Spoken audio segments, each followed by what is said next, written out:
Welcome to the Hunting Beast Report, a live video podcast with Dan Infalt and host Jeremy Gillespie.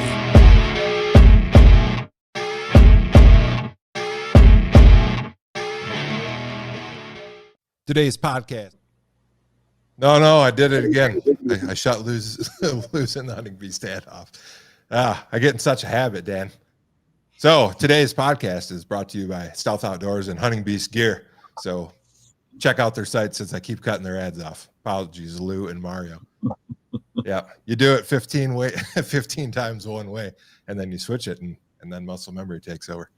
Anyways, We're live, Dan, and that's number 2 for me. So one more strike, I'm out. You're gonna have to fire me. Hey, everybody. So Dan, couple quick announcements. You announced that I saw on the Hunting Beast and probably on the Facebook page too about a hill country workshop. So talk to us about what that's going to be like, the dates, and what you guys are going to cover on the workshop there. I literally put that up like yesterday. Saturday is already half full. I'm only doing Saturday and Sunday. That's going to be in 3 weeks. It's not this weekend, but the weekend after is the marsh one by my house. And then the weekend after that is going to be the hill country one. Doing the hill country one did open up a couple spots in the marsh one because a couple of people called me and asked if they could transfer to the hill one, and they said it related more to them. So if somebody's quick, I could get them into either one. But what I'd like is, if you want to go, email me. You might want to do it fairly quick, because I think the hill country one's going to fill up fairly quick, because it's people have been asking me to do it for 2 years, and I'm only doing one weekend. And we could put it in the description afterwards, but Dan, what's the best email to reach at for those? And what should be in the subject? The Hunting Beast at AOL.com. One word, The Hunting Beast. And just put in the subject, scouting or workshop or something like that. Okay. So yeah, if people are interested, send Dan an email, get on the list. Again, hill country, that's not something that's offered every year, I believe. So that one should be popular, and that one usually does fill up pretty quick. And in other exciting news, the long-awaited Hunting Beast camera arm has been released. So Mario, if you're on the email list, Mario sent out an email so you could have first crack at it. If you're not, you should definitely join the email list at Hunting Beast Gear. But have you seen one of those in person, Dan? What do you think? And maybe talk about it's a little different than my original design. It was made a little more streamlined. It was made a little more cost effective to bring the price down, but still really good arm, 3 lengths, so that you can film all the way around you and stuff. And nice strong arm, can hold a full size camera and still fold up and fit kind of in a pocket. I mean, it's a little big for a pocket, but a big pocket, like my cargo pants, it'll fit in the pocket, or my coat pocket. It's a good arm. Yeah, the nice thing about it, it's similar to the stand. It looks like a lot of holes in it, so there's lots of places to bungee it down and stuff. Yeah, we got a really good bracket on it too, so it doesn't kick out.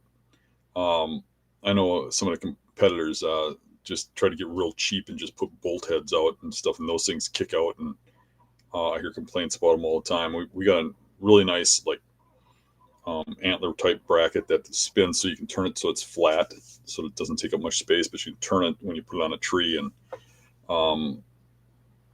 there's a lot of thought that went into it. I've been making my own camera arms forever, so I make them for all the guys that film for us. So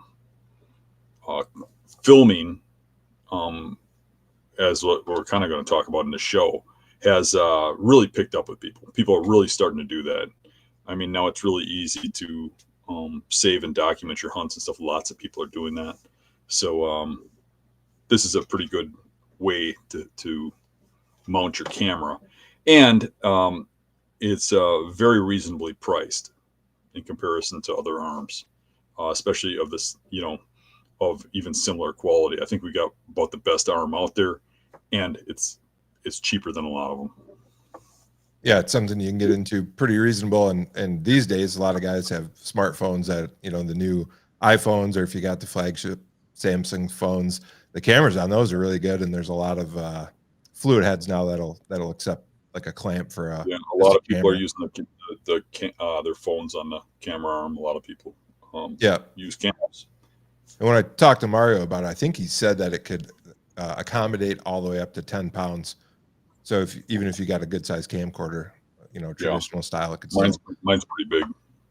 accommodate that.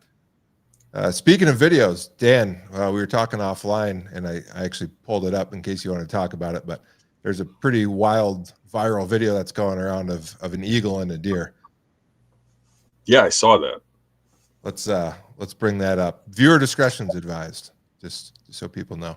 It's kind of a graphic video here, so let me see if I can get that pulled up.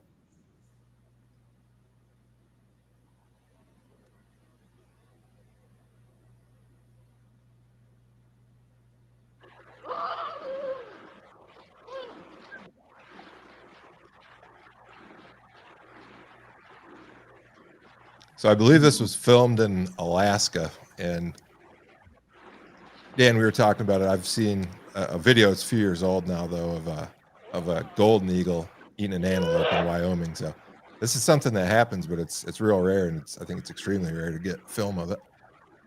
Yeah, I don't know how rare it is. I know it happens. I mean, if you look at that eagle, that's the size of that deer.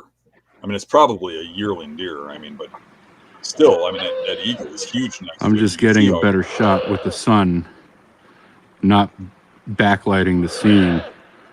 But I need to get out of here before that screaming deer calls in a brown bear. Yeah, so if you haven't seen that video, I think it's tagged Alaska. This is just the craziest. Or I'm sure if you Google "eagle eats deer Alaska," you'll find the video if you want to check that out. The most disturbing part of that is that the guy's going to leave before it calls in a brown bear. Wouldn't you want to see the brown bear? Yeah. Come on. You might end up like the deer, and the brown bear might be the eagle. Yeah, I think a lot of people don't get that. Birds of prey can kill some pretty big animals. I mean, especially bald eagles. And bald eagles are starting to become way more prevalent in the States now that they stopped the DDT poisoning and stuff. They're on a comeback. And those things are big predators. I mean, they can take out your dog. They can take out a cat. I think a lot of people don't realize that, that they are, birds of prey, and they're pretty big. Eagle is a lot bigger than it looks like when you're looking up in a tree or whatever. Another thing is too, like, I never realized how many deer bobcats kill. They're such a small feline. Yeah. But yet, now with the trail cams and YouTube and all that, you're starting to see these videos pop up all over the place of bobcats taking down deer, not just fawns, pretty good sized deer. Yeah, it's pretty incredible because, I mean, a good sized bobcat's 35 pounds, and, your average deer is 100, 130 pounds. So taking down something 3 times its weight is pretty impressive. Yeah, and you got to think too. I mean, if they're doing that, they're pretty close to taking down a human-sized animal. Like think of a kid walking, in your yard or something. Yeah. You see bear take down deer and elk and stuff like that. I mean, there really are some animals out there that could still do some harm to people, or, especially young people. Yeah, I live in Montana. It's full of them. Yeah. All the scary stuff in the woods. So, Dan, today we're going to talk about mostly hunting shows, not necessarily the hunting beast. We're going to talk about what makes a good show, our opinions on that. We'd like to hear from the audience too. So that'd be a good way to start off. As 2 things. We want to know what's a show that used to be good, that's no longer good, and more importantly, why. So what's something that you like that you don't like anymore, and why? And that's a good question. Yeah, and we also want to hear after that, what, besides the Hunting Beast, because if you're watching this, it's probably one of your favorite channels, but besides the Hunting Beast, what are some of your favorite either TV shows online or YouTube channels, hunting specifically, and why? So we'll let that roll for a little bit and get some feedback. And then while we're waiting for that, Dan, question for you. Why do you think, and I know there's some channels out there like this, and I can't think of any off the top of my head. I just know that I've seen some channels that have really good editing, really nice, well put together videos, and they don't have big followings. Why do you think that is? Yeah, at first, when I started noticing that, I was really surprised at some really big names, and big shows that are on YouTube that you look in there, they got half the followers that I have. And I think the big part of it is that they lose touch with their audience. They just, the audience can't relate to them. I mean, you see people that they start out with great intentions. Like, let's just look at the Beast for a second. When I started out, I had the intentions of, doing a hunting show about how I hunt, and knowing that relates to the audience. And I also, at the beginning, thought I hated it, seeing all these people doing these shows that don't relate to us. 90% of the hunters are stuck on public land, or at best they can hunt their, neighbor's farm or something, and the rest, at 10% rest, are happy with where they're at. But even a minuter group in that is these guys that got these high dollar leases or heavily managed land where they're really controlling who goes on it. And there's nothing wrong with that. But if you go out and you take every cent you have, and you do everything you can to get sponsors to lease some piece of land that's $40,000 a year to lease so that you can shoot 170-inch deer every year. When you do that, you lose touch with your audience. And a lot of guys like myself with the Beast, I could have went that route. I mean, as I grow and as I get bigger, I constantly have outfitters coming to me. Hey, come on out. You can have the pick of the deer we have here. You can hunt the greatest stands. You can hunt the best spots. You can hunt the plots. You can hunt the bedding areas. You can do whatever you want, and we'll keep all the clients out of your hair. But film it and tell everybody that's where you're hunting. And I could do that route if my only goal was to hang 170s on my wall. But the good part for all my viewers is my pride comes from earning them, from hunting them, not from basically purchasing them, right? Or trade for them. But guys get caught up into greed. So their show starts out with honesty and integrity, and they plan on that's not to say that doing that route is not honest, or it's to say that they have a plan and they know what the people want, but when they get these offers, it just sounds too good to be true, and they think that they're finally making it, kind of thing. It's like, oh, I made it. And you see a lot of good people, and I'm not going to name them, but people that have worked with me in the past and stuff say, oh, I'm going to make this public land show, maybe do a little private, little public, or maybe show how I manage my little acreage here or whatever. And they start to grow, and then you see them sell out. And then all of a sudden they're like, well, how come nobody's watching my show? How come, I've got 5,000 viewers and I've been on YouTube for 10 years and you've got, you're going on 90,000. Well, the reason is because people can relate to me. You know what I mean? And it ain't really that I didn't sell out. It's kind of like I don't want to go that route. You have to have reasons for doing your show. And I think some of these people think that they're going to get rich or they're going to make it in the industry or be a real big name or something. And that's why they go that route. And it does the opposite effect. It kind of ruins their show because people can't relate to that. It's like I know a guy who's a multi-millionaire. He makes $27 million a year. And he races in amateur racing. And they got rules about what you can do with your cars and stuff. And this guy will put millions of dollars in his cars and race against guys that work like you and me and brag about how he wins every race. Well, how can you even relate to a guy? He's not really winning. He's buying it. Right. You know what I mean? What he puts into his vehicles, what he puts, and that's what these hunters are doing in a lot of cases. From my perspective is they're building a show nobody can relate to. And I mean, if that's their dream, if their dream is to own some ranch and buy deer and raise deer, and there's nothing wrong with that. It's kind of fun to put in food plots, watch deer grow, and give them cute little names, and and put cameras all over the place and wait for the right moment to move in. It's kind of fun. I mean, I enjoyed that to a small degree on Dave's farm, but when you get to the point of where you're locking everybody out, you've got no borders, you got the deer controlled, and you're putting up, fencing to make them go through funnels. When you start getting into that, don't expect people to watch that and enjoy watching it. Because really what you're doing is just killing deer. You know what I mean? You're not hunting. Yeah. Hunting's a sport. It's not a guaranteed thing. When you start making it guaranteed, where you start locking everybody else or pricing everybody else out so they can't do the same thing.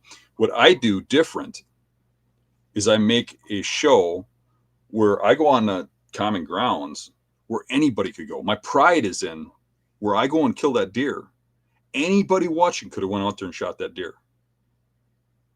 I don't hide the fact where I go or anything else. And any of those guys could have killed that deer. But I went in and did it, on an equal playing field. And maybe that's a little bit of, some sort of weird ego thing with me, maybe to a certain degree. But that's my thing. That's what I like and that's what I enjoy. So that's what I'm portraying. And if that's what you like and you enjoy, which I would believe a lot of people watching this who are trying to start shows and are trying to film hunts and stuff, I think they kind of have that same feeling. What I'm saying is you should probably like set some goals and such and stick to them. Put them where you can see them right in the front of your page so that you're reminded of your goals constantly. And what is my goal? I started it from the beginning. It was to make people better hunters and hunters better people. And I've stuck to that the whole time. That's been my goal is to actually teach and help people become better hunters, to promote hunting, to get more people involved. And then at the same time, to teach morals and ethics and stuff so that people, are better people or hunters are better people.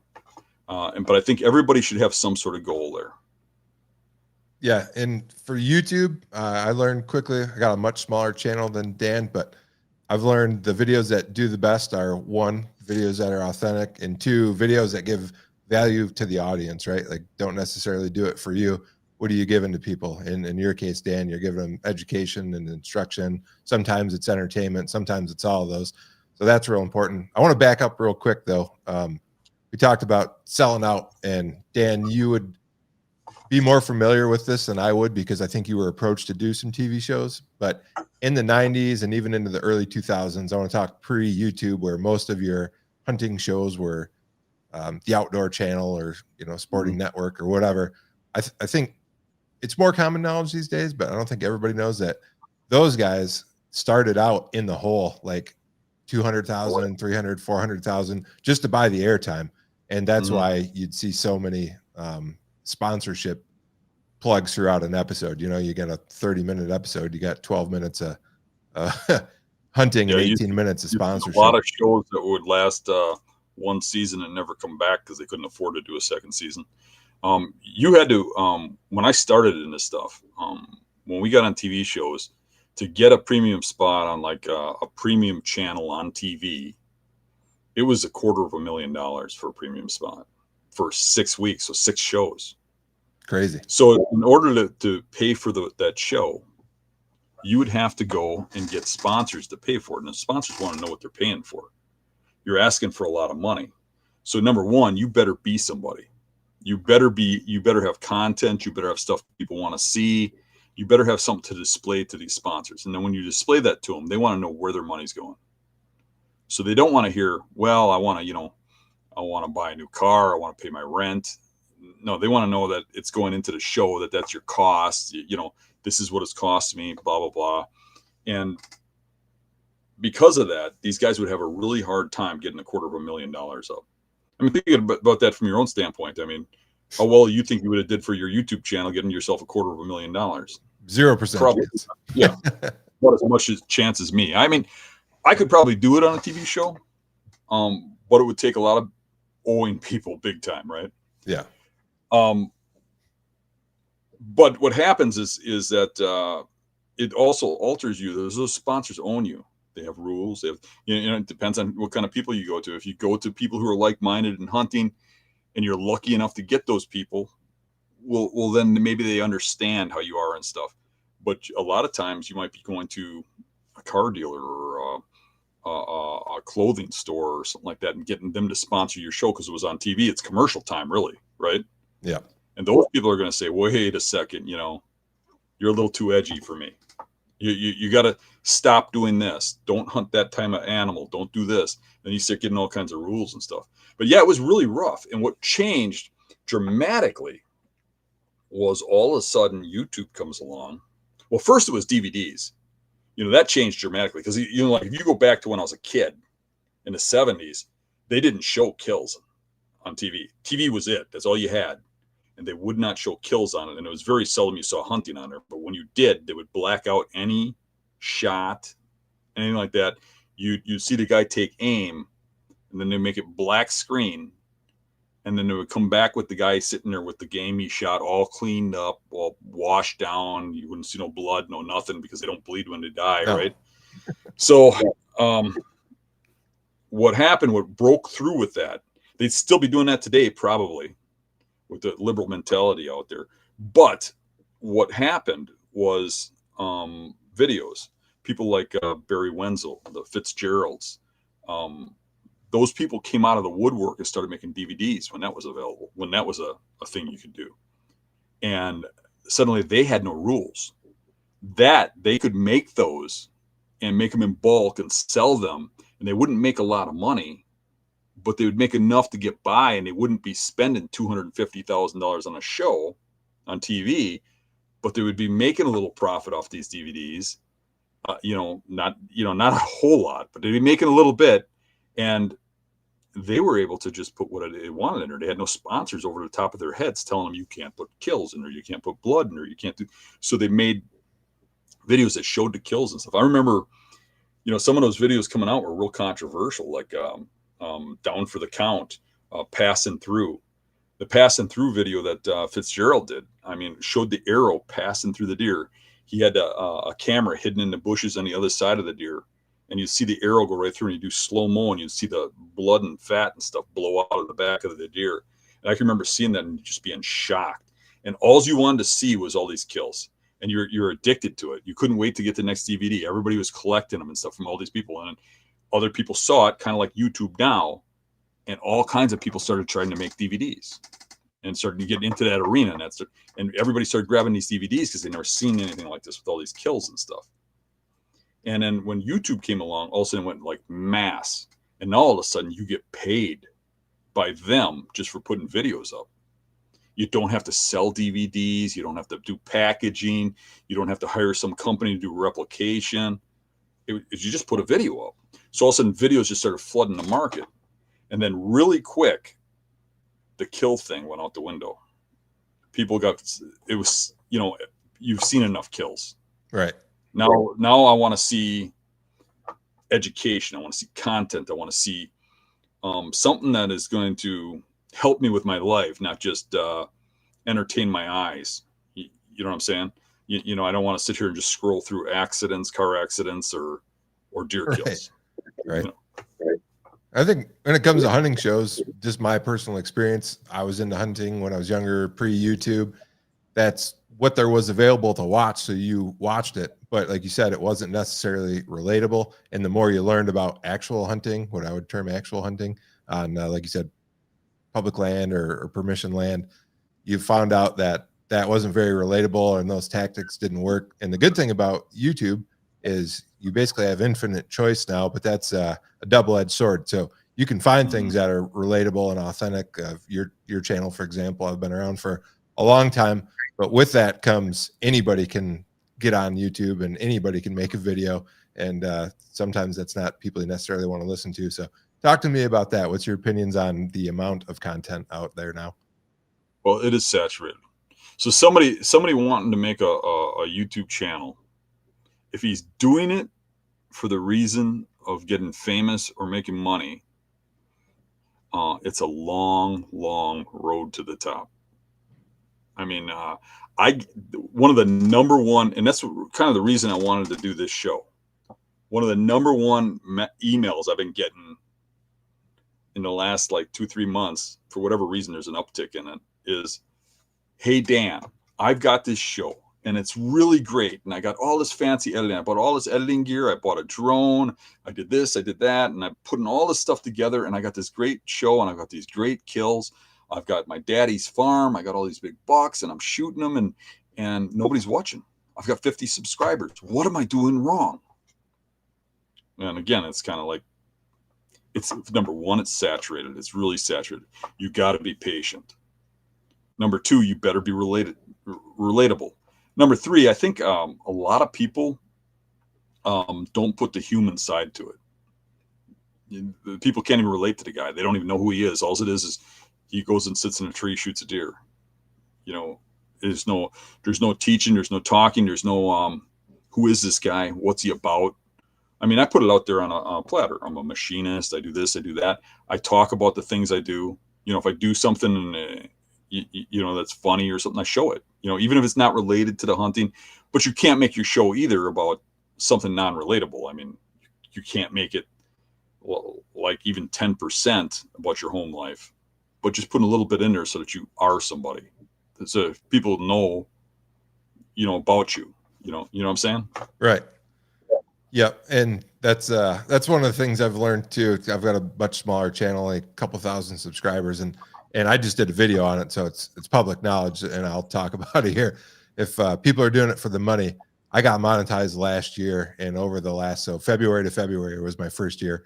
I posted a video of how much I made from YouTube alone, not sponsors or affiliate links or any of that stuff, just YouTube, and I made $181. So that and it took me like 2 years to get monetized. So that'll put it in perspective.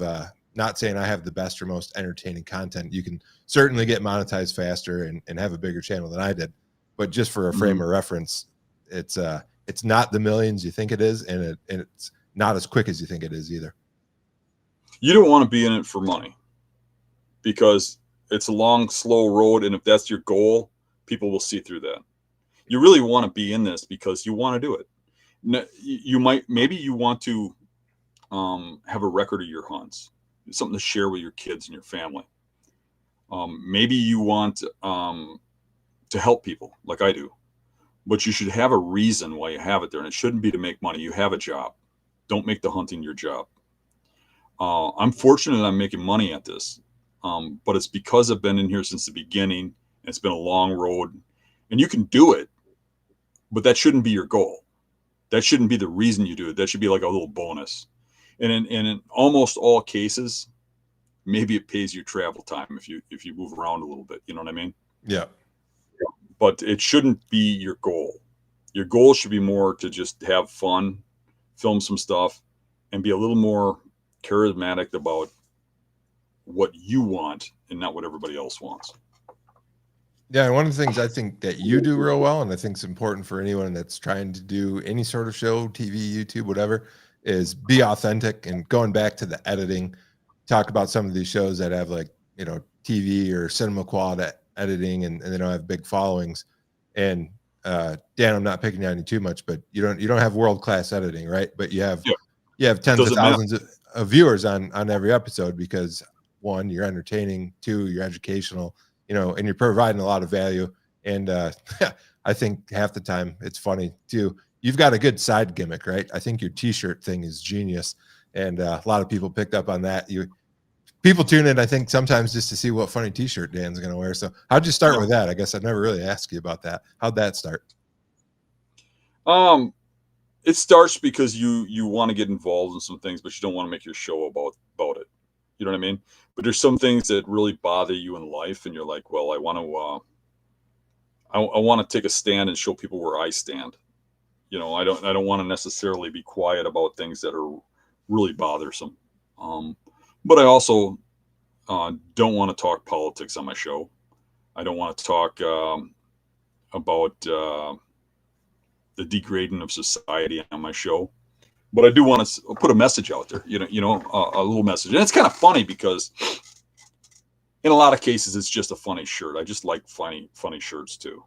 You know what I mean? I think it started as a message, but it also, if you look, a lot of them are just humorous, and it's funny because some people really take that to heart. They get very angry, or they completely misunderstand the message. Like, I might not like the fact that the gender police and stuff, how they do things with kids. I think for me, everybody has a right to be who they want to be, or, I could care less if somebody's gay or they're trans or what. I really could. I could care less. I'm more of a libertarian in that kind of sense, but people take it like I'm some sort of Republican Nazi or something, and that I'm just totally against that. What I'm against is like, pushing that down kids' throats.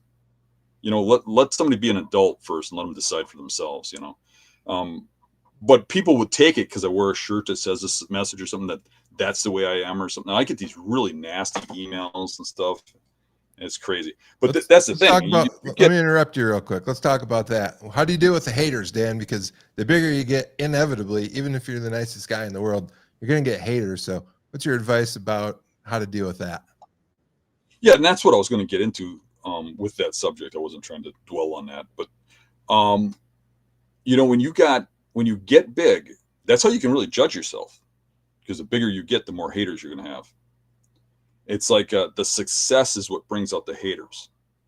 There's a certain number of people that can't stand somebody who's doing better than them. They just hate you just for that reason. And there's going to be people that disagree with you on certain things, whether it's a tactic, whether it's the way you hunt. It could be anything. They're going to come after you as the bigger you get. I mean, I probably, 20% of my emails probably hate, or derogatory towards me. Right. And the reason for that is because they're jealous. You can read it in their messages, and the way you handle that is you delete, ban, block. You got to be unapologetic. If you start running around, and I see YouTube guys do this all the time, when somebody gets on them for something they said and they start apologizing, backpedaling, and then they offend the other side, and then they offend this side, and then you know what? Be who you are, and as long as you believe in it, be unapologetic. If you didn't do anything wrong and you know it deep in your heart, don't apologize for it. But on the other side, if you actually do something wrong and you regret what you said or you did, then you apologize.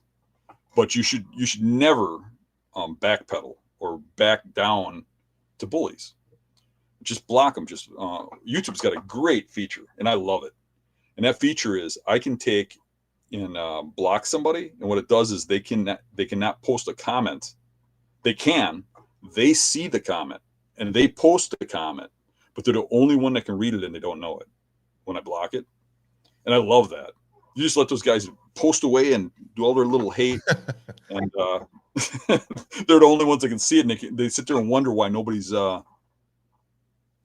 responding to them. But you can't get caught up in those haters. You got to get that past your mind. And a lot of people starting out, and I hear that. I mean, there's a young lady, she's probably listening now, that was really having some problem with some haters, and I gave her that advice. And I'm like, if you're starting out now and you're just starting out, and you got two people that hate you, and they're making those comments, you got to get over that. Just block them, whatever you have to do, but you got to get past that. And I understand where she's at, because when I first started this, and I first started getting the hate, it really bothered me. I mean, it hit me in the soul. It's like I'm trying to help these people. I like these people, and why do they hate me? I didn't do anything wrong to them. But you got to get over that. You got to realize they're looking at this as a competition. I'm not. I'm not running out scoring every buck, seeing if it's 2 inches bigger than the last guy's. I don't care. Right. You know what I mean? It's not a competition to me. I'm just out having fun, doing what I love to do. And you just can't let those people bother you. Yeah. It's amazing how many adults can't scroll or hit the stop button and quit watching things that they don't like. And Dan, I got a great solution for this. I want to talk to YouTube. I think we need to bring back smoothbore musket duels, where anybody that posts a hateful comment, you can challenge them to a duel, and it's mandatory that they accept. Well, one thing that's even better than the duels is it would be really good, because I still believe, at least maybe it's wishful thinking, but I like to believe that the majority of hunters are good people. I agree. The overwhelming majority of people. It's just that the loud, nasty ones are the ones that make the most noise. So you hear them, right? Yeah. If everybody that was like me and you, that cared about this sport, cared about the people, would just take every person that acts up like that, you ban, block, get rid of. When they got no place to go, they learn a lesson. I mean, when you go back to my childhood and maybe even yours, you're a little younger than me, but before cell phones and stuff, our social media was face to face in schools and in parks and stuff, right? Yeah. And people learned real quick not to mouth off because they got punched in the nose. And the only way to punch them in the nose over the internet, and that's why they're like that, is because they don't get punched in the nose anymore. But the only way to handle that is to virtually punch them in the nose. And that is if they get blocked and banned from every page and every social media platform, and they lose their friends and stuff because of their behavior and because of their attitude and the way they talk to people, they'll stop doing it. They'll change. They'll start to learn that that's not funny. People don't like that. So that's the only way you do it, is to just, when people are obnoxious or nasty or mean or hateful, you get rid of them. And if everybody worked together on that, it'd be a better world. Well, Dan, I'm going to scroll up to the top here. Let's see if we got some feedback about what people's favorite shows are and what they liked and they didn't like. Well, we'll answer a few questions right now too. There are going to be camera arms for sale at the Dells show. Yes, there will. So that one's from Zeke Outdoors. The eagle video is popular. Got a lot of comments about the eagle video. Jim Funk said, Zeke, I've seen an owl go after a fawn this fall, which is crazy because the owl's even quite a bit smaller than an eagle. I tell you what, if you watch that Owl Island thing, with James Buck, yeah. When we actually caught that injured owl and took it in to get help, man, that was a powerful bird.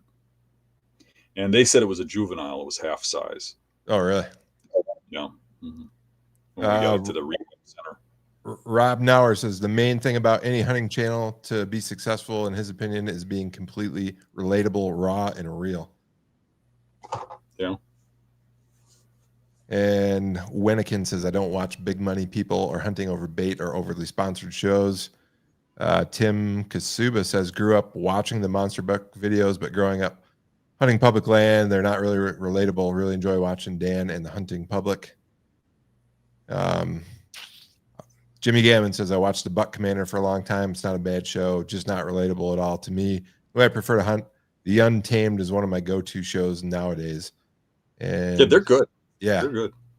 Wait, there's a couple out there now. Is that Untamed? Is that Josh? Kirk Price also, I think he went off on his own now. Okay. And Kirk Price has a pretty good show now too. Yeah, there's a lot of good ones out there. And like I said, there's a lot of, there's some bigger ones too, obviously, but there's some good mid-size, guys that got 10, 15, 30,000 subscribers where they're getting popular and getting a name. And it's because they're doing real good shows. Well, to me, one of the big things that we didn't mention is you kind of touched on it, but the uniqueness. You touched on like how I wear a shirt every time, funny shirt. But beyond the stupid shirt, the uniqueness of the show. I mean, when I started, I was the first one to really start teaching people how to hunt, and I got a lot of kickback from that. Now everybody's doing it, but I'm also like the first guy to do bed hunting. There's only one Dan Infalt. A lot of these people want to copy you. You know what I mean? They're like, I love what you do. I want to do the same thing. Well, it's already a Dan Infalt. Be original. And I'm not saying that, that it offends me or nothing. It doesn't. It doesn't. I kind of, that flatters me. Yeah, I say it should be flattered. Right. But what I'm saying is there's already a Tim Wells. There's already a Hunting Public. There's already people that do those niches. What you got to be, it's almost like you have to turn off the YouTube. Not watch any shows, because I think these people are watching shows for ideas, and they have to come up with an original idea. They have to be original. Like the first people to do the diving for bodies in cars, like searching for missing people. The first people to do that, I think it was Adventures with a Purpose or something like that. That's a different kind of hunting there. Right. But my point is that you come up with an idea or something that's original. If you copy people, you'll always be second rate. You know what I mean? You'll always be using secondhand content, referring to the other people, which is not bad if that's what you want, because really what the show needs to be is what you want. Right. Not what your audience wants. Because if you're trying to make a show and you see that all the time, you see YouTubers go, what kind of show should I make? What do you want to see? what, and they're searching for content. They're searching through, like news articles and stuff, looking for something to talk about or whatever. And then it becomes kind of unrelatable again, because you're kind of like everybody else. You're racing to get in on what's the newest topic of the day, instead of just going off on your own, being yourself, doing your own thing, and being unique. People are going to go to you because you're unique, not because there's 50 of you out there, Yeah. And Dan, that's a good segue into another topic, which is titles, thumbnails, and clickbait.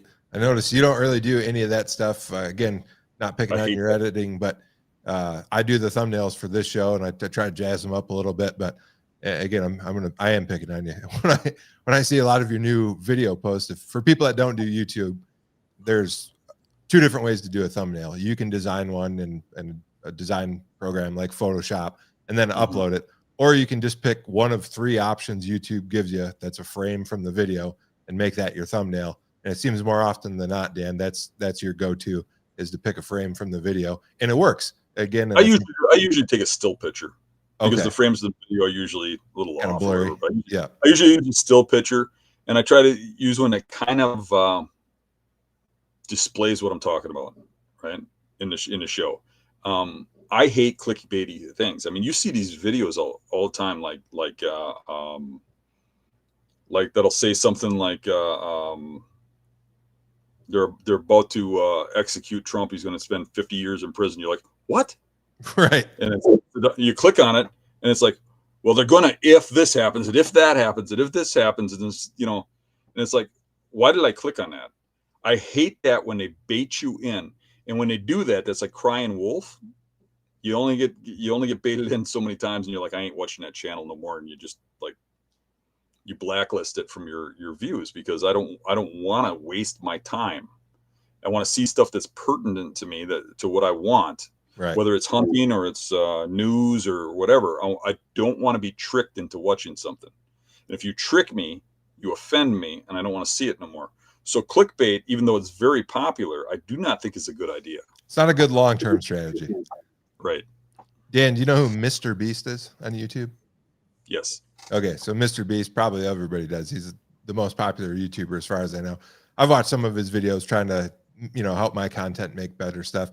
And one of the things that he talked about with title and thumbnail is your title, the thumbnail, and the first 10 seconds of your video need to deliver on what your title and your thumbnail are. Basically, they need to be congruent. So if you show a picture of a space shuttle taking off, there better be something in the first 10 seconds that shows or leads you to believe there's going to be a space shuttle taking off in that video, or you lose people. And it's a simple lesson, and it's common sense, but I think that's something that not everybody does. And I don't know, he's got a lot of that kind of works if you're like the short type guy, like the shorts, where you're running out to different audience every time. Even if you're doing that with videos, if you're just trying to gain an audience, that's probably good. But if you have an audience, I don't think you need to do that. Yeah, I'd agree. I think people will, that like your content, will just keep coming back and watching and understand how things work. Yeah. I think, like you said, once you're established, or Mr. Beast, right?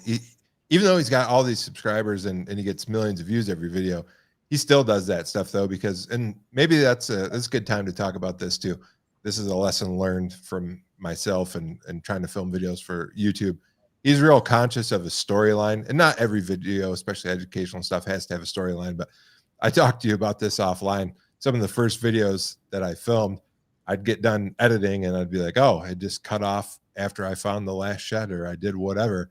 There's no catch you next time or whatever. It's just like a blank. So when you're going to be doing your videos, you got to have like the whole story in line, the intro, kind of some sort of story arc, and what your ending and your conclusion is going to be. And the most common ending is hit the like button, I hate that. Yeah. I mean, you gotta beg people to subscribe. Come on. And they subscribe because they like the channel. They're not subscribing because you're begging for it. And that, to me, that's an annoyance. I've been guilty of that in the past. Everybody wants you to subscribe. I mean, I shouldn't have to ask for it. I want you to. Sure. Yeah. No, I've been guilty of that in the past. And when you watch some of these guys that are giving like YouTube advice that are big YouTubers, a lot of times they say it's a call to action. Make sure you give some sort of call to action to your audience. But yeah, again, I think if it's just comes back to authenticity for me. If it's not authentic, it comes through real easy. People's BS meters are real good. The best way to do it is to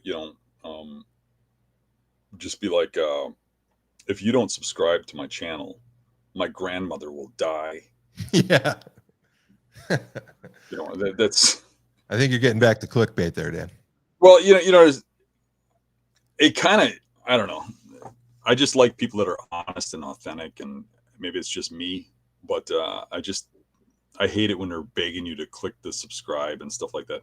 I don't have time in my day to be wasted by seconds of them telling me that. I know you want me to do that. You don't have to tell me that. And I think everybody knows that the person putting the video up there wants that, whether they say it or not. Another thing I like is I like an honest person. So I think when somebody's dishonest, they try to film things or portray things in a way that's not really what happened. I think everybody can see through that. I think you can see through that for a mile. Yeah, I don't know about you, but my spidey senses go off, and I can tell when somebody's being dishonest, especially if they're doing it on a regular basis. And I think you just got to be honest. And if you don't like, if what you're putting up, you have to be dishonest about to put it up, don't put it up. Where I'd say you can be dishonest, where it's okay, is if you're being dishonest because, like when I'm filming a hunt, like say I'm out in a 3,000 acre marsh and I'm filming something, and I'm filming where a giant buck lives that I want to kill. And I'm like an hour and a half from my house. I might say I'm on a 40 acre swamp that's in northern Wisconsin. Sure. That's a lie, but I'm saying that because otherwise everybody's going to figure out where that property is. So we're going to be all over it and stuff like that. So I'll play games like that, but I won't deceive people on anything that's going to change the content in a way that they're not going to be able to use it in the way it's intended. I think in hunting specifically, that kind of stuff's expected too, right? If I ran into you into the store and you showed me a picture of a big buck and I asked you where it was, it's not like you're going to tell me exactly where it was. So I think that just goes with the territory in hunting. Right. Let's, Dan, something, and it's not going to be applicable to everyone, but I'd be curious because you have had some and you do have some. What's your experience and your advice about sponsors? How do you know who to partner with or not to partner with? And how do you find value for you and the sponsor? Well, I would say follow your heart. I think most people want sponsors so bad that when an offer comes along, they are excited about it and they take whoever will give them a free trinket. You know what I mean? And I think that's a bad philosophy if you want to have a good, fun show. I mean, think about if you really want to use that product. I don't want to work with anybody who has a product that I wouldn't feel comfortable with using, that I don't want to use. I mean, even if it's a good product that well, it's okay, it's almost as good as this. Well, almost don't cut it. If I got something I like better, I'm using that. And if you're using something to make money and it's not quite the product, you're a sellout. I mean, just take it for instance. Now I get a lot of offers. If you look back to when I lost all that weight, right? I lost 60 pounds real quick. I started suddenly, after I lost the weight, after I was slimmed down, I got like just a ton of offers from diet pill companies, diet companies, diet plans, Really? powders, saying, if you want to, tell everybody that this is what you use to lose weight, we'll pay you this, we'll do that, we'll, sponsor your show, just do an infomercial at the beginning, yeah, I've already lost the weight. So you want me to lie to people and tell them I'm not doing that. And what's funny is you get these offers and then right away you start seeing other people who've lost weight, selling those same products. And then you're like, yeah, okay. I remember funny story. And I got an offer for somebody wanted me to wear these stupid rings. It's a little aluminum ring that's anodized in different colors and stuff that you put on instead of your wedding ring so that you can go do workouts or hunting or whatever you do and not ruin your wedding ring, but you still have your band on. And then some of them they called friendship bands and stuff. It was just weird. And they wanted to pay me to wear these stupid bands and talk about them. And then they had like a 30-second thing that you're supposed to read. And at the time, I was getting such crazy and goofy offers, which are usually what I get. I don't get good stuff. People offer me crazy shit. So, anyways, I was laughing about it. And, you know how guys are. Me and Eric and Josh and everybody, we got like this little email thing that we go, our text thing that we could do, right? And I send that out there. I'm like, hey, look, I can sell rings now. And everybody's laughing. I'm like, yeah, who would do that? We're laughing back and forth. And like a couple days, after I turned that down, maybe it was a couple weeks after I turned it down, I didn't even turn it down. I just didn't respond, actually, which is what I usually do. I just don't answer if I don't have something good to say. And about 2 weeks later, I'm watching Joe Rogan, and he comes on with that ring and reads that exactly word for word what they want really? to do. Yeah. And I'm like, Rogan? They got Rogan? Dan, if you would have sponsored those rings, you could be living in a mansion in Austin right now. They wouldn't pay me what they're paying him, I'm sure. Yeah, they look at how many viewers you have. But really, do you want your show to be about some stupid anodized ring, or do you want it to be about hunting? You know what I mean? I want, I work with gum leaf boots. You know why? Because I like Jack. I like the boots. Tide Wee offered me like, I don't know, 50, 60 times more money than Jack can give me. But I like Jack and I like his boots. That's why I'm working with him. Because this isn't about making money. I have a job. I have a career. I have things to do. Hunting is not my job and my career. It's something I love to do. And I don't want to turn it into that. I don't want to spoil it or tarnish it or taint it. I don't want to make it into a marketing campaign. I want to be a hunter. That's why my films are the way they are, because I'm just documenting my hunting. I'm documenting my scouting, and I'm helping people along the way. I don't want to make it about selling products. And if you do, that's a slippery slope, because people aren't going to like your content. They'll put up with it to a point. But if you start selling out to every little product that comes your way, you're going to have problems. My suggestion would be that if you have the opportunity and you get big enough where you can start getting sponsors, be very careful about what you take. Don't get known for being a sellout. If you're going to work with a product, make sure it's something that is going to help you, benefit you, and you like better than the other products. Not that you just say it, but you actually like that product better than any other option. And that's why you're working with it. That you're actually representing that company because you believe in them, not because you're getting a paycheck. And make sure you don't cut their ads off at the beginning of your live stream. Right. On that topic, though, Uncle Lou and Mario both. So Stealth Outdoors and Beast Gear. Proud to have both of those on the show because I've met Uncle Lou in person. And quick Uncle Lou story. The first time I ever met Uncle Lou was when Dan came to Michigan to do a workshop in 2016.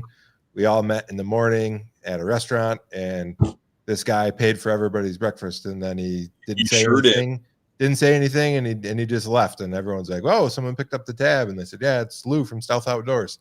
And that's just the kind of guy Lou is. Super generous, makes a great product, so easy to work with, right, Dan? That's the kind of people. That's the message about Stealth Outdoors and Lou. Regardless of the product, one of the main reasons I like working with that guy is because of his generosity. And I don't want to go into too much detail, but he's done things that have shocked me to help me personally, to help other people. He's just a all-around great dude. Yeah. I mean, period. And that's why I want to do business with him. That's why I wouldn't want to use any other product. But at the same thing, he's got the best product out there, so there's no reason to, as far as, stealthing material, right? Yeah, I agree. So Dan, I just want to close up here.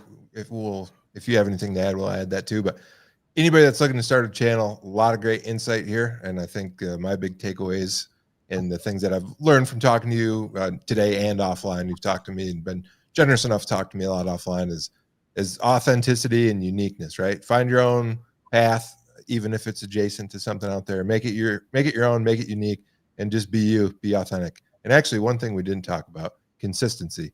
And that's something I'm terrible at. You got to be consistent or people just fade off. So you're much better at that than I am. Yeah, you gotta put up content at least weekly. Yeah, I mean, there's times I go beyond a week, but if you really want, if you're looking to expand, if you're looking to grow, put up content weekly. Don't work with unethical or immoral people, or people that don't keep their deals with you or whatever. Don't bring them back. You'll notice sometimes people get involved with me and then they leave and they're never mentioned again. And that happens for a reason. I mean, if somebody screws me once, they don't come back, period. Yeah. You know? So there's a reason for that. I mean, if they're unethical and you can't be trusted, do you want them, working with you and representing you and your show? So be careful who you work with. That's a big one.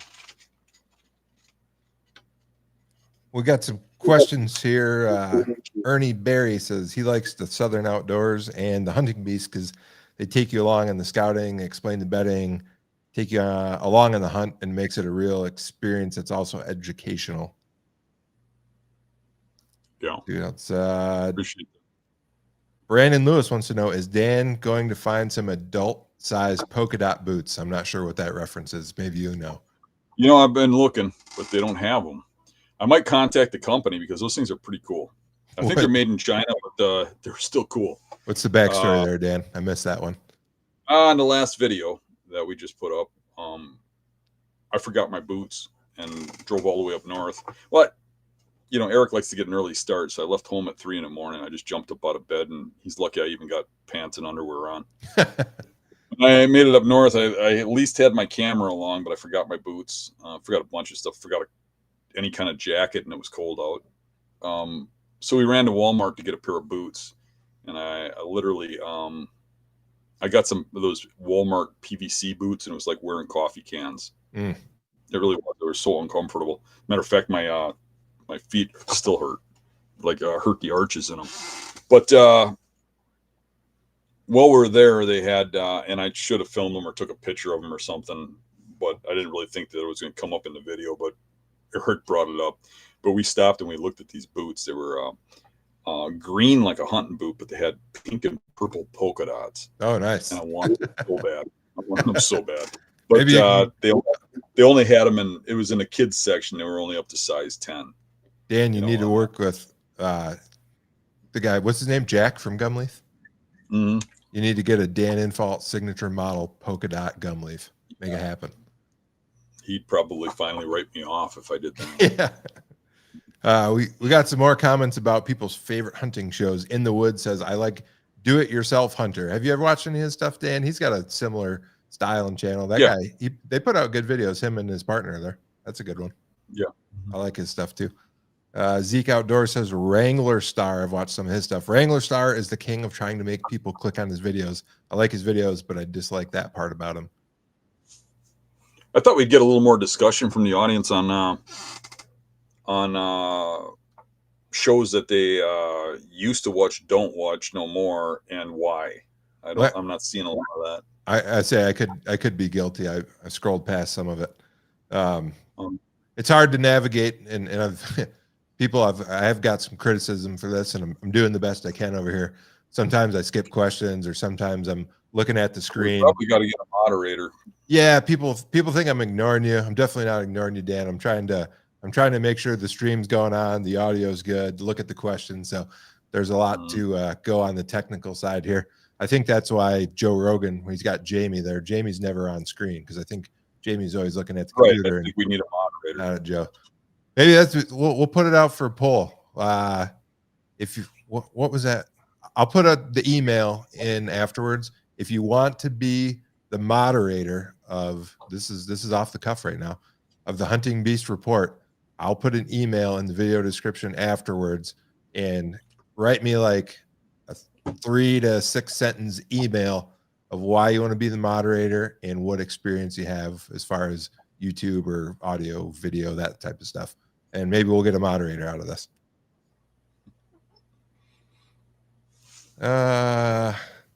Zeke says the absolute worst is Canadian Prepper. I've never watched that one. Dan, you watch Canadian Prepper at all? No. No. I Apparently, literally don't. I'm guilty of not watching much hunting. When I do watch hunting, it's usually exotic things like Kodiak grizzlies or something. I don't watch much deer hunting. I think that's actually a benefit to me because it doesn't taint the way I edit or do things. So I'm a little bit, lacking in that spot. yeah. I'm kind of like you. I like to watch dream hunt type stuff, moose hunts and things like that. Crime shows. And the hunting factor asks, Dan, what did you think of my channel? I don't know if you've checked that one out. The hunting factor. Oh, I know I've seen that, but I can't remember really looking at it. I'll probably have to check that out when we get off of here. The hunting factor. We'll put that on a to-do list. I know I've seen that. I just can't remember looking at it. I know the name though. MJ outside says Dan keeps it real. That's why we're here. Hunt Outdoors says, and I've considered this. Honestly, I'm considering making all my videos private and just make family viewers so I don't have to keep getting the hate from people who don't even hunt or just the hate messages. It gets old. You know what a lot of people who can't handle it do, or even the professionals, like just turn the comments completely off. Yeah. You talk to professionals that are like way above me, they just turn comments off. Yeah. I can't like comments. One of the guys I have thick enough skin to deal with them. Yeah, one of the guys that comes to mind because I like watching for archery setup and tips is John Dudley, Knock On. I think almost all of his videos, maybe all of them, there's no comments, and I imagine that's probably part of it. Yeah, if you notice that video I did of that young man that had cancer, who I talked about. Yeah. You notice that didn't have any comments. It wasn't because I turned them off. It's because YouTube did. I can't have a minor on there with comments on. Their AI figured that out immediately before the video even went up. It figured out on its own that there was a minor in the video. Yeah, for people that don't know, if you're not doing YouTube, every time you post a video, it asks if it's made for kids. You got to check yes or no. So you probably checked no, and then it had a kid in it, and they probably flagged you. Yeah, they found it on their own. The AI did. Yeah. Swamp Yankee says, signpost rubbed near bedding. How should this be hunted? Would you treat it like any other rub? So there's not much additional information, whether it's swamp hills or how far away, just signpost rub. So maybe talk about signpost rubs in general. What do you think about those? So to me, it's just a tree that gets rubbed a lot. So year after year. And if it's near bedding and it's freshly rubbed, I'm thinking there's a buck in the bedding area, so I'm hunting it. I mean, it's not rocket science. There's nothing special about it. If you think that the buck coming out of bedding is rubbing that and there's fresh sign there, hunt it. It helps a lot because if there's big rubs coming out of the bedding, you know something big is bedding there, right? If the rubs are high and big, and you don't know that for sure, because especially if it's on the exit of bedding, like a signpost rub, as he's describing, usually isn't in a bed, right? Right. I mean, I've seen rubs in beds that have been rubbed year after year too, but not as often. Usually, if you see a tree that's rubbed year after year, he's probably not talking about in a bed. So there's a possibility that it's a buck coming by marking the deer coming out of the bedding area, right? So if you have a rub line coming out of the bedding area and then you have that rub, well, then I would be a little more excited about it. Like a buck going past bedding, there could be a doe bedding in there. Even if it's buck bedding, sometimes does will bed in there. And if it's any time around rut time or after they have hard antlers, he might be marking it where she comes out or she came out, So what excites me about rubs near bedding is if it's a rub line coming out of the bedding, obviously coming from the bedding out, or if it's, when you're scouting in spring, you saw the rubs in the beds. That dictates bucks are bedding there, right? And then those rubs, how high they are. But a rub is a rub. Where, when, why? Where is it? Why is it there? When is it there? Dictates when you hunt and why you hunt and where you hunt.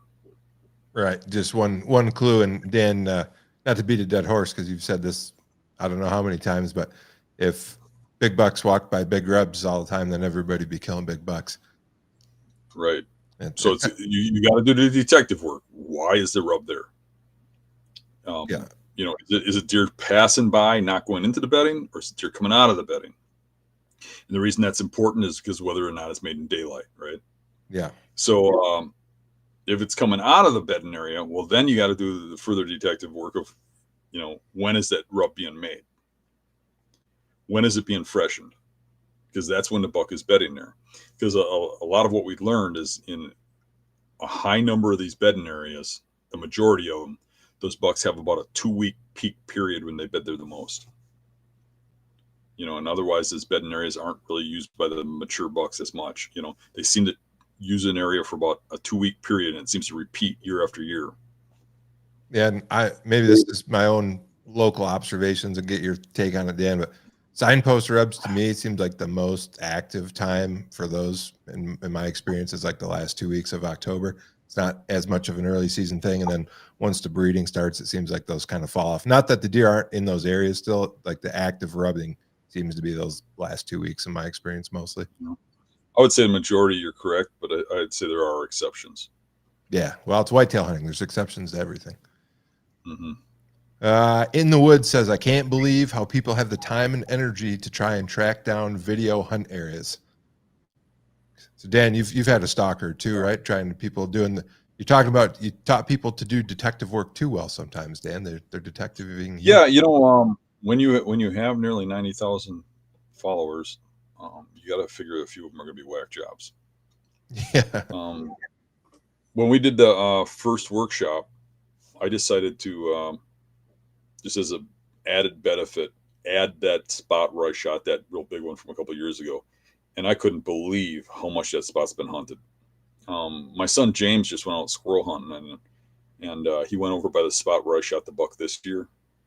And he said guys are already in there clearing shooting lanes by trees and stuff. Yeah. Doesn't take long. And it's funny because, I say it over and over again, and people just don't get it. I don't know if they think I'm trying to throw them off or what, but literally, there's spots where you'll kill, and that's those spots are like that. You'll kill good bucks there, year after year if you hunt it correctly. But these guys that sneak into the spots never seem to hunt them correctly. They seem to pound the piss out of it till they ruin it. But if they hunted it correctly, they'd probably kill good bucks there. But they're never going to shoot a buck like the one I shot. Because the giants, they never come out of those spots. They come out the first time you hunt it. Then you have to find a new spot. They seem to know, and remember where people hunted and where they were the year before. You know what I'm saying? Yeah. You start hunting a spot once or twice or 3 times, they start to realize there's a problem. People are like, well, if I only hunted that twice in a year, how is that damaging? You know how? Your scent stays there for like 30 days. It's like you hunted it every day for 30 days. Because we work on vision. Deer work on scent. Yeah. So if you're getting your scent in there in hunting season at a tree and an amount it takes to get a tree stand up and stuff, they know that spot's been hunted. And especially a spot where it hasn't been at all year or ever before, maybe. Right. And a lot of these spots are just spots where nobody's really set up and hunted. If they came through there, they made a walk through there looking for a shed antler or a mushroom or something, but they didn't really hunt it. And it's and it's very rare a person goes through it. So you stumble on these areas, you find them in spring when the deer is either not there or they're very seldom. You find it, you look at it, you figure it out, you get out. You go in the first time you go in, you kill that deer. And that's how the majority of those giant bucks I shoot get shot. Like I say, a hunter goes through stages. They start out just wanting to get a deer. And they start, hunting food sources and stuff until they start shooting does and yearlings. And year and a half old bucks, right? And then they want to get bigger bucks and they start trying to learn skills. And they learn magazine skills, which puts them on 2-year-olds, which are the ones that, run around and rut through funnels and stuff, right? And, maybe they get some bigger 2-year-olds, and occasionally get a 3-year-old doing that. And some people just lock into that. You know what I mean? And then you might get a little bit better where you start getting into the 2-3-year-olds, 3-year-olds a little more often and stuff, especially on properties that have more of them. Like you get down to Iowa, it gets a little easier, right? Yeah. So you start killing 3-year-olds and maybe even occasional 4-year-olds, but you're still not shooting those 6 and 7-year-old bucks, those giant old ancient bucks on a regular basis, because those ones have figured out the system. They figure out where the people go, and you literally have to hunt them different. It's a whole different animal. They're not going through those funnels in daylight. They're not, hanging on those food sources. They're not doing the things the magazines are teaching you to do. They're finding the niches where people don't go. And what we got to do to kill those is find those niches. And what happens with a lot of people is when they start to try and hunt that way, they don't have as much success because they're not seeing as many deer as they were in the funnels or at the food sources and stuff. And then they start reverting back. But literally, you'll still, through work and effort, kill these, the same kind of bucks that you were after in those other spots, in the spots where you shoot the monsters. But you'll never shoot the monsters in those funnels and stuff. So when those people go and steal my spots, if you want to call it that, because it's public land, some people would say, well, public land is not theft. You just figured you out. Well, to me, it's a dishonest thing to attempt to figure you out. If they came through the woods organically and just stumbled into a spot and hunted there, that's one thing. When they're targeting you, it's another. But they're not going to kill those big bucks because they're not getting the message. They're getting out. That's where he killed it. I can go there and kill one too. That's not the message I'm giving. The message I'm giving is if you go out there and you do what I did to find that spot, and you find a spot similar, and you go about it the same way I'm going about it, you got a fair chance of killing a big buck. It ain't easy. I mean, I don't do it every year. It isn't that simple, but I'm doing it on a pretty regular basis on pretty big bucks. I've literally, you go a year or two without shooting a buck, or you wound a couple, you don't get one. And I'll get messages from people. When's the last time you shot a 130 or 140? You're not even shooting those. I'm not targeting those. About those. I'm a little beyond that. That's where you're at. Yeah, go back to those funnels, hunt there, and you'll kill plenty of those. I'm not really looking for that. Yeah. That's what these people are getting. It's not to say I'm not happy with one like that every now and then. Sometimes that's the buck I shoot. But I'm targeting mature bucks, and you have to target those to kill them. You can't target 2-year-olds and 3-year-olds and kill mature bucks. You can target mature bucks and kill 2- and 3-year-olds and still be happy that you're killing deer consistently. But at least you're in the game for the big buck hunting that way. So literally, those people finding those spots, they're not getting in the game for the giants. They're by finding a spot where I killed one. That deer's dead. Now move on and find a spot where one's alive. So every year, that's where the scouting comes in. So you would think after all the years I've been hunting, all the spots I know, it'd be easy for me to just go out and kill giants all the time, right? It's not. Every year I have to go out scouting and find new spots, find new giants, find new places, new niches. And what I found is over the years, occasionally one of those spots, if I leave it alone for a few years, will come back in after it hasn't been hunted for a few years. You know what I mean? If I shift around, but it has to come back to like natural, you know what I mean? And then something has to grow up knowing that spot, people don't go in there, they don't bother it.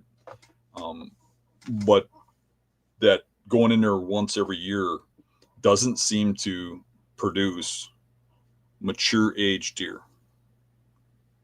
Yeah. I'm hoping to find, let's see if I'm pointing the right way. Yeah. This buck.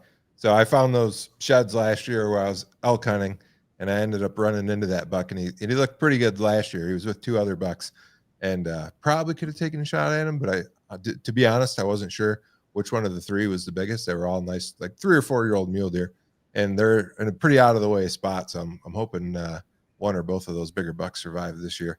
But that's the thing, right? You're looking for the next buck, not the last buck. And I think it's a great analogy to what we talked about today. It's kind of like YouTube, right?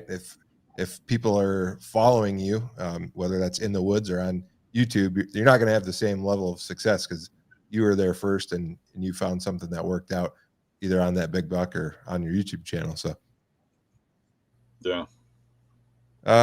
Dan, let's do one or two more questions here, and then we'll probably wrap it up. Schultzy Will says, I had one. Where did I lost it? Showing your failures is important, and that's something you've never been shy about. So that's a good point too. Yeah, that's true. That's a very true. We didn't have that one marked down, but that's a very good one. I think that's part of being human. And I think one of the frustrations with people watching hunting shows is they feel inadequate or they feel like a failure because they wounded a couple deer, they missed a couple deer, they've spooked a couple deer, and they watch these shows and just time after time they kill deer easy, they kill them quick, and they're like, "What am I doing wrong?" These guys, and what's really going on is those guys are missing and wounding and failing a lot. They just don't want to show their failures. Yeah.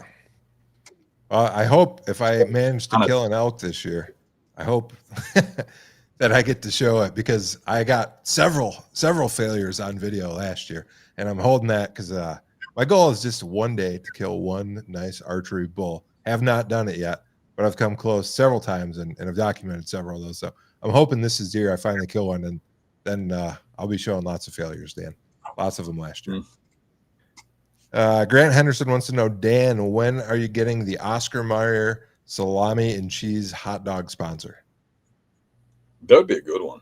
Yeah. See, I mean, to me, I think the greatest sponsor, and I probably shouldn't say this after knocking the ring, but the greatest sponsor is one that's not even in the hunting realm.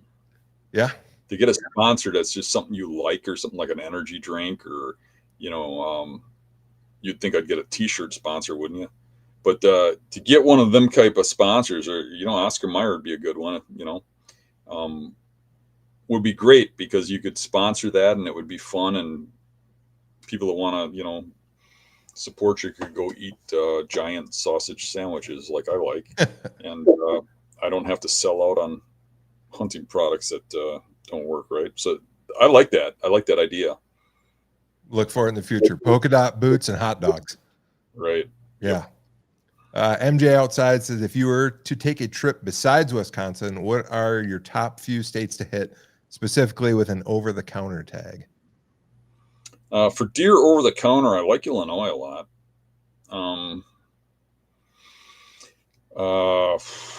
I think some of your western states are really underrated. I think there's some really good whitetail hunting out west. I haven't really looked at it really close. I know to get an over-the-counter tag out here, though. Montana's a draw. Wyoming's a draw. Whitetails it is? Yeah. Yep. Okay. You could draw a lot of times with none or low points, but it's not a legitimate over-the-counter tag. North Dakota, you can buy a whitetail archery tag over the counter. My personal experience with North Dakota, and I'm admittedly not the world's greatest hunter, but I think it's tougher than Michigan. North Dakota, to me, maybe it's just where I've been hunting. I've been specifically the western half of the state, really low deer numbers. They've had some hard winters, a lot of EHD. Like, it's hard to find a deer on public land. And if you're looking for anything decent, I don't know what the eastern half's like. I've never hunted the eastern half, but western half of North Dakota, I would rather go to Michigan, and that's saying something. Okay, so I'd say Ohio. That's a good one. Kentucky. Illinois. Kentucky's Indiana, over the counter. Yeah. And Nebraska. Yeah, that's about the top ones, I think. As far as being able to get on deer quick and decent deer, I guess. Right. You got to remember too that I don't think that that's for everybody, because I think for a lot of people, they hunt for different reasons. You know what I mean? And if you're looking to see deer or just get meat, or you're looking to just shoot good bucks like 2-year-olds, versus if you're looking to shoot mature bucks, but you don't care if you see a few less deer, some places are better than others. I mean, so there's variations in everything. What a guy has to remember too is there can be a certain property or a certain spot in one state that is you could go to Michigan in a very popular area, and if you're in the right tree, it's the right spot. You know what I mean? Yeah. So you can really get into big bucks anywhere, and there's good properties and overlooked public properties all over the place. So you should always have your eyes open for things like that, across the board. For me personally, I kind of like just experiencing new places. Um, I think traveling all over the country, 10 hunts a year in 10 different states, I don't think does a lot for my audience, or for me personally, for my family and life and stuff. I think a trip or two a year, I think, is more relatable to, Yeah. But I like to hunt places that are tough. Part of my personality, and part of the reason I don't go the lease route or the farming route, and alienate my viewers, is because I kind of like that, taking on the hard properties, the hard hunts, which, if you notice, a lot of times, instead of going to like Kansas or Iowa or some of those states, I end up in like the UP, Right. or North Michigan or Pennsylvania, or, and the reason for that is because I kind of like the challenge of when somebody tells me you can't do that here. I kind of feel like, oh yeah, I can do it there, but because of that, when you try and you're really targeting mature bucks, you come up empty handed a lot. You get schooled a lot. Oh yeah. It's just part of it. It's part of it. But I still like the challenge, and I still like to test myself. And I'm at a point in my life where I'm okay with coming home without a deer. That's fine with me. I mean, I'd rather get it under my terms and my conditions. Yep. Dan, I'm going to buy a North Dakota tag this year.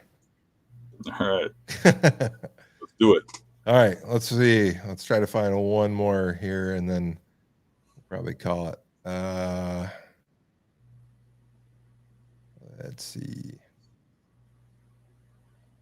Where's the questions at?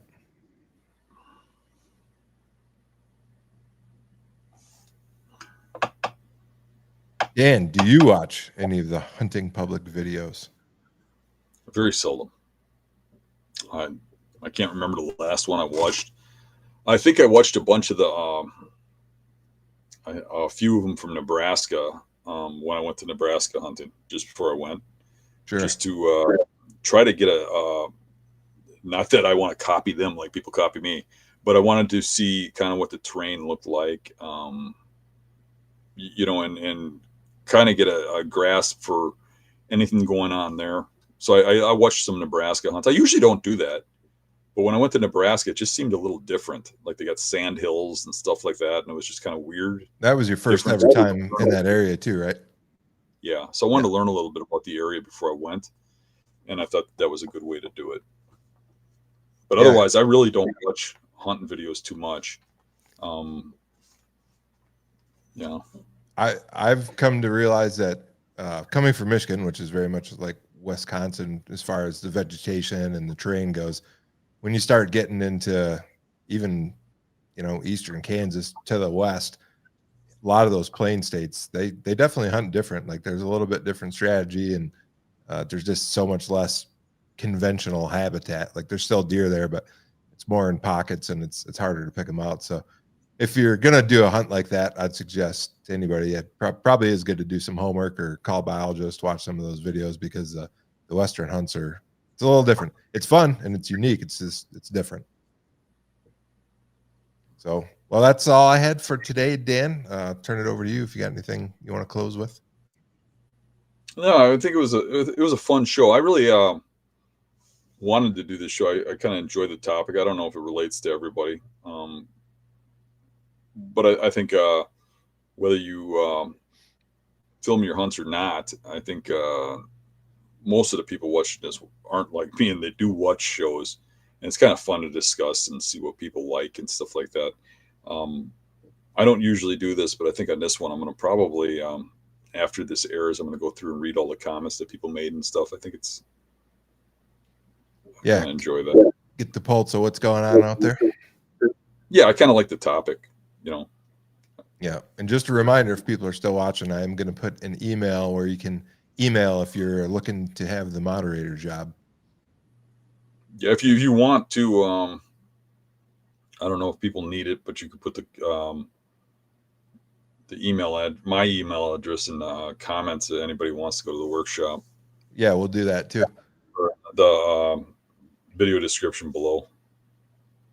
All right. Well, thanks everyone for tuning in. We'll be back next week, same time, 7 p.m. Central, with some more Beast Report. Catch everybody then.